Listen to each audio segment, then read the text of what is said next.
Hi, everyone. Let's get started. Most retirees, they actually lose more money after 60 than they ever lost in their whole career. Crazy, right? And almost nobody even notices when it starts. It sneaks up on you quietly. Have you ever felt that way? Let me tell you, it's not dramatic at first.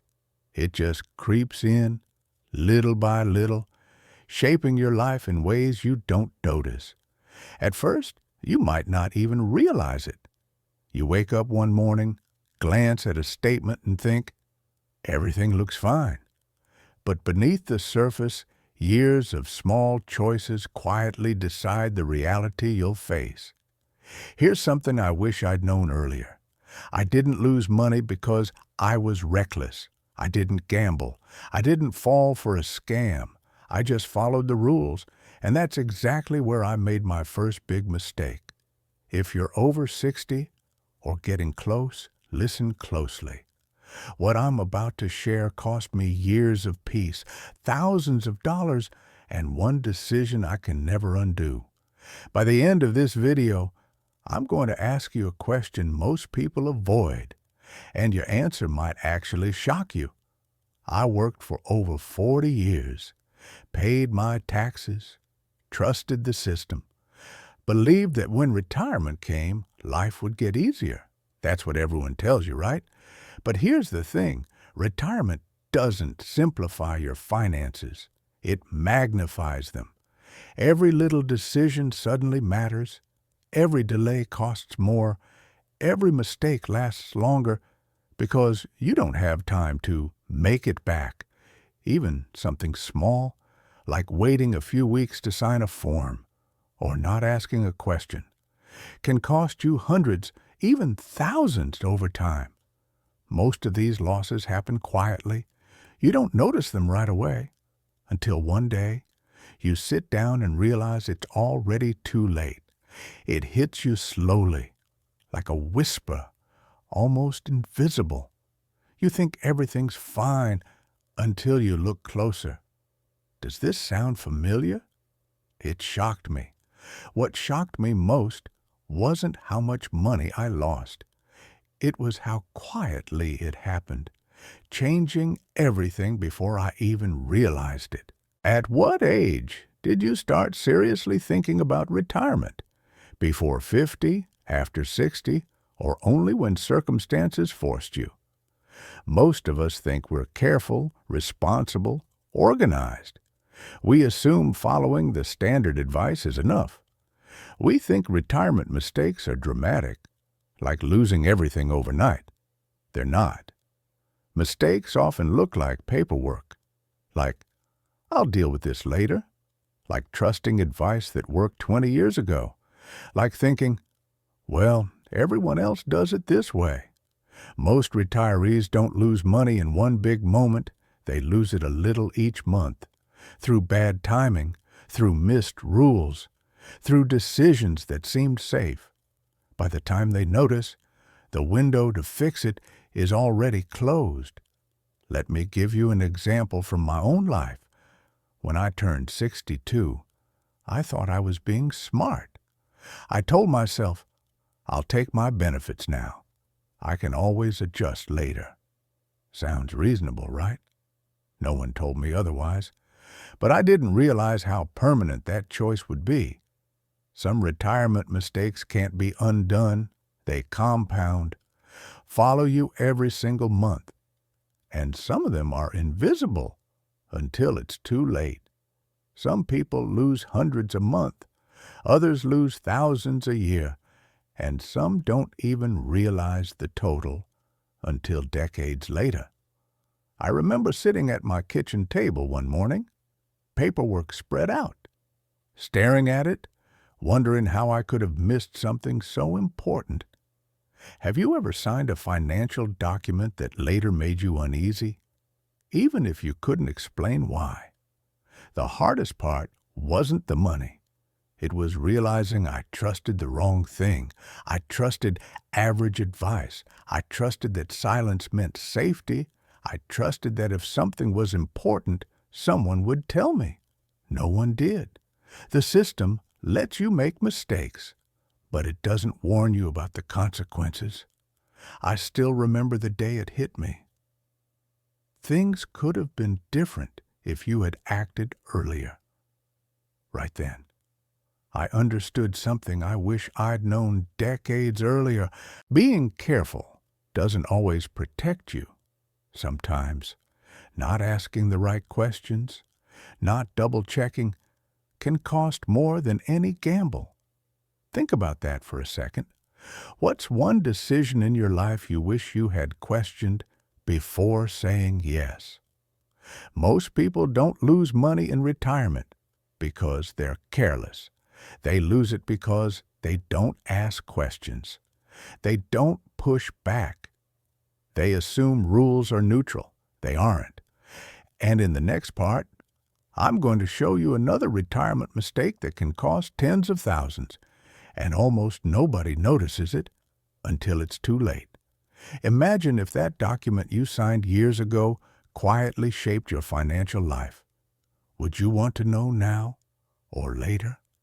How many small decisions have you already made that could silently be adding up? At the bank, I remember sitting there, feeling calm, or at least I thought I was. No one told me I'd made a mistake, no warning, no pause, no voice saying, maybe slow down, think this through. Instead, I heard something very neutral. You could have done things differently, but it's too late now. A simple office, neutral walls, a desk, a chair, a quiet voice on the other side. Nothing about that moment screamed urgency. And maybe that's exactly the problem. After 60, important decisions rarely feel dramatic. They feel ordinary, almost invisible.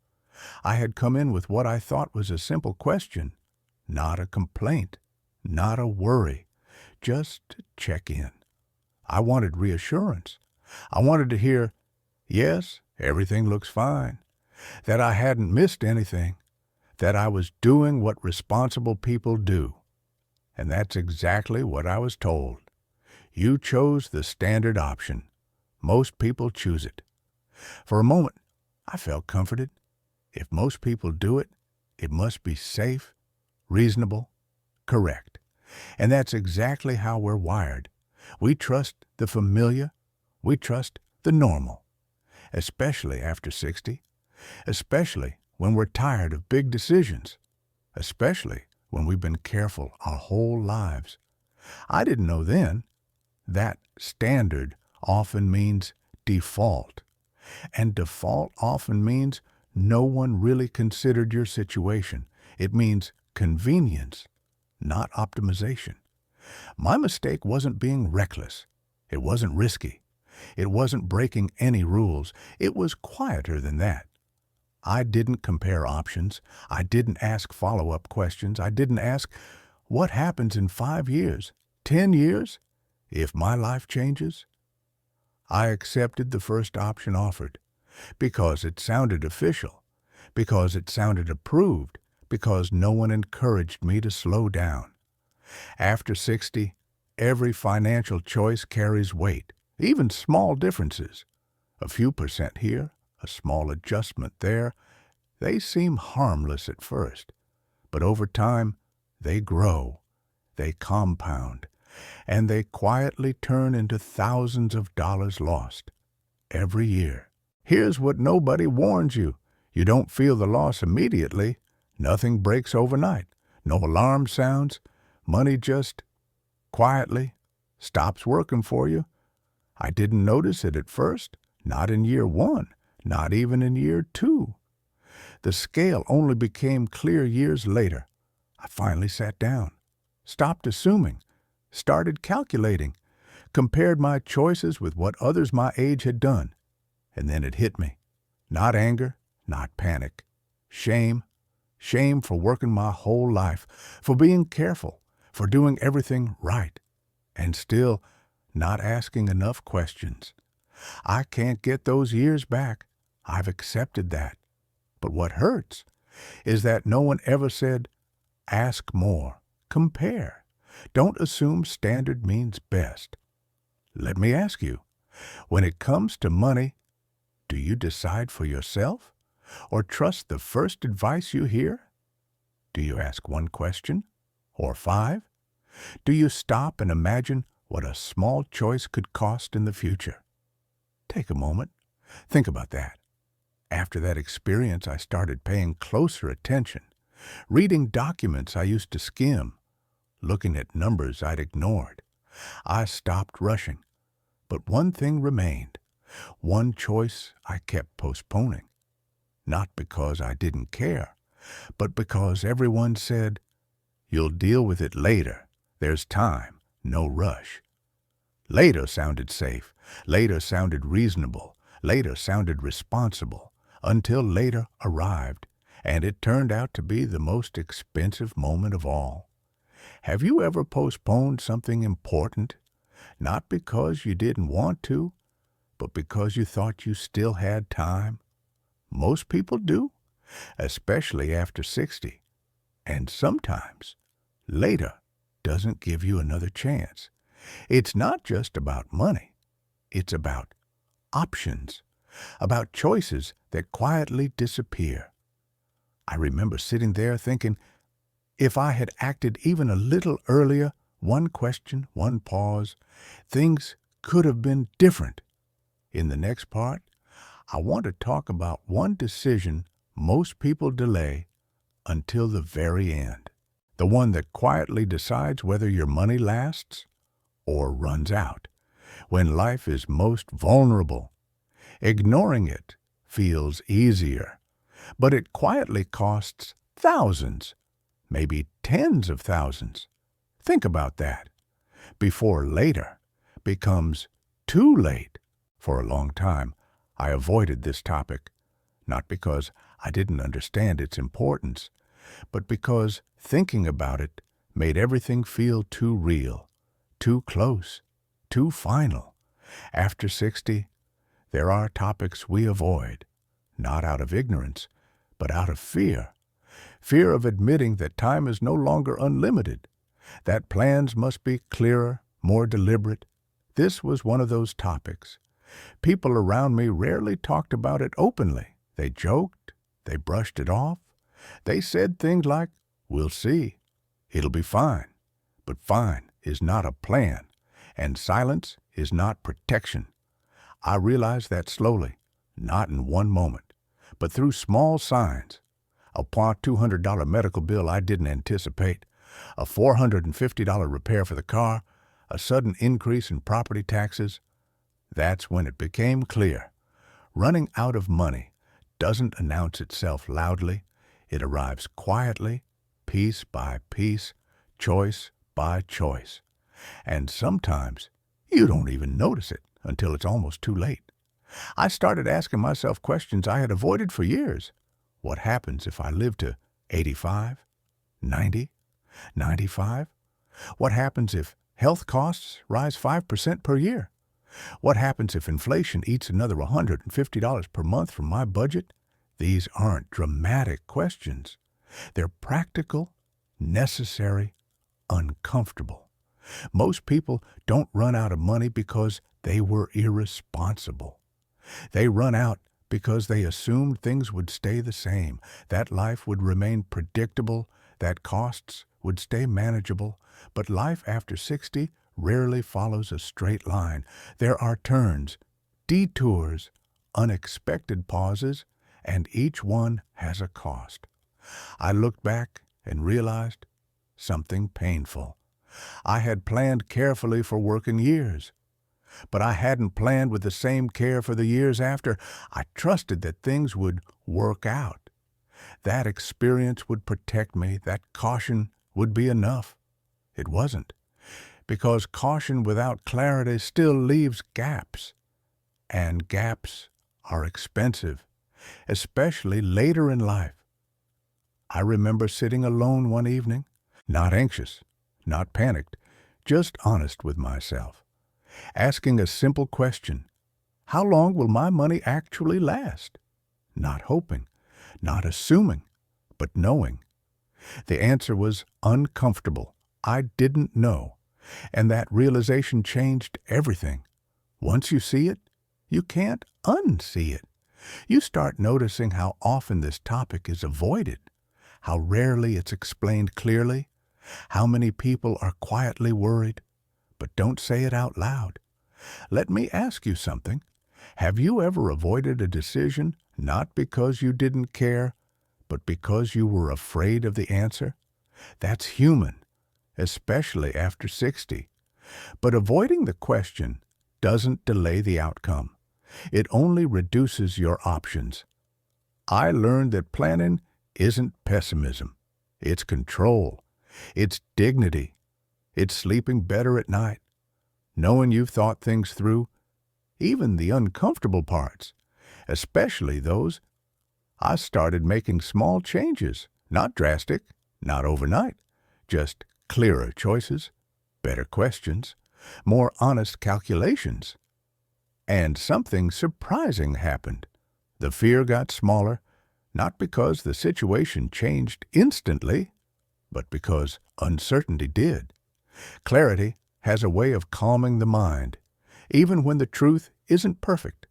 What scares us most is the unknown. And money, when unmanaged, is one of the biggest unknowns there is. If I could go back, I wouldn't tell my younger self to earn more. I would tell them to plan longer, to think beyond enough, to ask, enough for how long? Because the real question isn't how much you have. It's how long it supports the life you want, even later in life, even now. Clarity is still possible.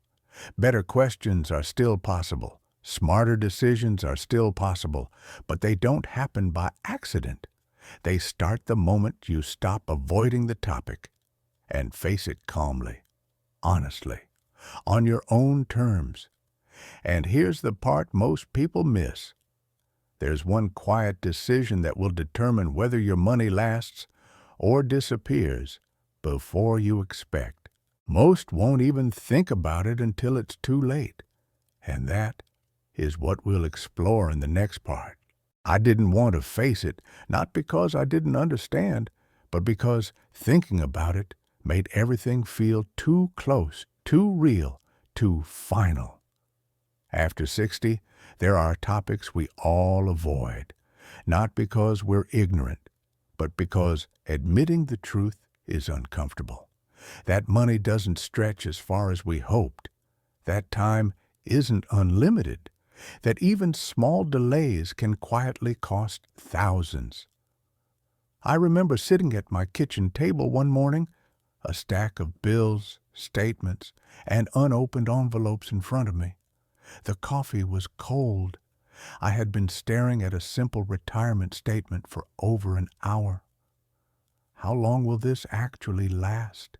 I whispered to myself. Not how much do I have? Not how careful have I been? But how long can I actually survive on this if things change? I ran the numbers slowly. Every little payment, every fee, every monthly withdrawal, it added up in ways I didn't see before. $350 a month in maintenance fees, $120 in overlooked insurance costs, $450 last year on unexpected car repairs. The sums seemed small, but over 10, 15, 20 years, they were huge. And then I realized I had been treating money like it was infinite, like time itself would pause, like someone somewhere would correct the mistakes before it was too late. No one did.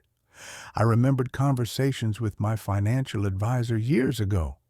He said, "You're on track. Everything looks fine." I trusted it. I assumed the plan would hold.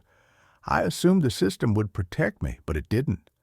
I started asking myself the hard questions. What happens if inflation rises 5% per year for the next 10 years? What if my health suddenly requires $10,000 in care I hadn't accounted for? What if I outlive the safe withdrawal plan I thought I had? I felt panic creeping in, but also clarity, because once you see these numbers, once you measure your actual future, You can't unsee them. I made small adjustments. I stopped assuming. I compared my options. I asked questions my younger self would have ignored, and something surprising happened. Fear shrank, not because the money magically increased, but because uncertainty became visible. I could see the gaps. I could plan. I could act. Here's the part most people miss. After 60, every decision is heavier, even $50 here, $100 there. Every choice now compounds faster than ever before. One delayed form, one unchecked statement, one assumption, all of it can quietly cost tens of thousands over the years. I started talking to friends who had already retired. Some had been careful, some not. The difference wasn't luck, it was questions. They asked, they measured, they adjusted, and they slept better at night because of it. I realized I had a choice. I could let fear freeze me, or I could use awareness as a tool, clarity as power. And even at this stage of life, it was possible. So I started small, rechecking every account, comparing every statement, asking every question I had been too afraid to ask before. And here's the truth. It's not about having more money. It's about knowing what you have, how it behaves, and how long it will truly last. Even now, even later in life, clarity is possible. Better questions are possible. Smarter decisions are possible. But they don't happen by accident. They happen when you stop pretending, when you face the numbers honestly, and when you ask, enough? For how long? Now, let me ask you something. Have you ever done the math? Truly? Not vaguely? Not with hope? But carefully, painfully, honestly? Because the moment you do, you either freeze or you start taking control. And here's the kicker. The choice you make next determines every other decision in your life. Every purchase, every bill, every small monthly payment, every delay or action compounds quietly, relentlessly. In the next part, I'll show you the one single choice that shapes your retirement more than anything else. The one most people ignore until it's far too late. And once you see it, everything you thought was safe suddenly isn't. Subscribe to the channel so you don't miss new videos.